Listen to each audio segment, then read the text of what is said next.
Good day folks, Sean here from Air Photography. Just a quick video for you today, and what we're going to be doing is comparing the size and weight difference of the complete Autel Evo lineup. You can see we have the original Evo 2, we have the new Evo Lite, and we have the Evo Nano over here. I've also been asked in one of my other videos when my review is going to be up, and it's going to be up hopefully by the weekend for the Nano at least. I didn't want to rush out a review, I really wanted to spend a good amount of time flying it, so I've been flying it every day since I've got it pretty well, and I have developed some thoughts on it, but we'll have to wait for the review hopefully this weekend. So the Nano here and the Lite are Autel's newest drones. The Nano is basically competing with the Mini 2 in the sub 250 gram drone category, and the Lite is going to be competing with something like the Air 2 or the Air 2S in a mid-range drone category. Now, as you can see, there's quite a size difference between the Evo 2, the Lite, and the Nano, and it's really nice that they have a full lineup now, so if you want some different options other than DJI, you really have a lot of choice. So let's start with the Nano and the Lite.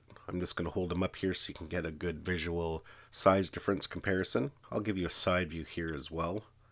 Obviously there is quite a size difference when it comes to the Nano and the Lite, when it comes to weight as well. And the build quality is also quite different between all the drones. With the sub 250 gram drones, they have to keep it light, so the materials maybe aren't as premium. It does feel quite plasticky when you compare it to something like the Lite, but in general it has a nice build quality. I'm actually pretty pleased with it. Now when we move to the Evo Lite here, there is quite a build quality difference. It just feels very robust compared to the Nano. And I should mention that both of these versions are the Plus models. Each one comes in a regular version and a Plus model. Basically the Plus model has a better camera. So let's compare the size of the Evo 2 against the Evo Lite. As you can see, it's not quite as drastic from going from the Lite to the Nano, but as you can see there is some size difference there. We'll flip them over to the side here so you can get a look from the side.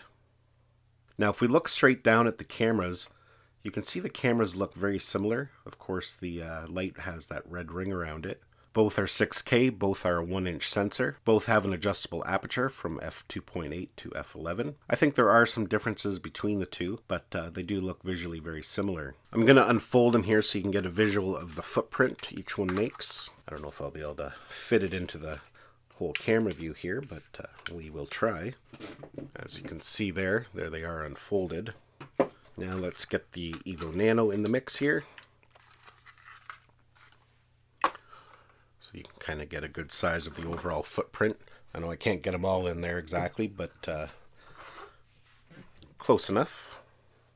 Now there's been a little bit of controversy around the weight of the Nano if you read the Autel forums, the Facebook groups, and I've actually even had a few comments on my channel about it. Some are claiming that the Nano is actually heavier than 250 grams, which would make it non-compliant here in Canada for being exempt for having to register it or having to get a drone pilot certificate. Now I just have a standard scale here. It's probably not super accurate, so this is not an official weight. But when I weigh it, it kind of floats around. Sometimes it comes in at right exactly 249. Sometimes it actually comes in at 250. So you can see there it's coming in at 250 and then it dropped down to 249 there. So I can't say one way or the other whether it is exactly 249 grams. If you have a Nano, let me know down in the comments what yours weigh, if you've had any issue with it being over the weight limit. So now let's compare the size difference to its closest competitor, which would be the DJI Mini 2. As you can see, they are almost identical in every aspect when it comes to size. I wouldn't really say one is bigger than the other. So let's go ahead here, we're going to weigh the Lite Plus now. And I don't know if you can see that there, but it comes in at 865 grams. And we're going to compare it to probably its closest competitor, which is the Air 2S. And that one comes in at 593 grams. So a little bit lighter. And as you can see when we do compare them side by side, the Lite version is quite a bit bigger than the Air 2S. Not by much, but it is noticeable. So now we'll compare it to the Autel Evo, and hopefully this one will fit on the scale. And that one comes in at 1,164 grams. And now we'll just do a visual comparison of it against the Mavic 3. As you can see, the Evo 2 Pro is just slightly larger, but again, not by much. Side view. Now just to be thorough here, for those who are interested, I'm going to do a size comparison of the cases that come with each drone. This is the case that comes with the Lite Plus, and this is the case that comes with the Nano Plus. You can see there is quite a size difference. Unlike the DJI, the Mini 2 and the Air 2S come with the exact same size of case. Now for the most part, the material that they use on both and the design is identical on the outside. The interior is a little bit different, but as you can see there is quite a size difference.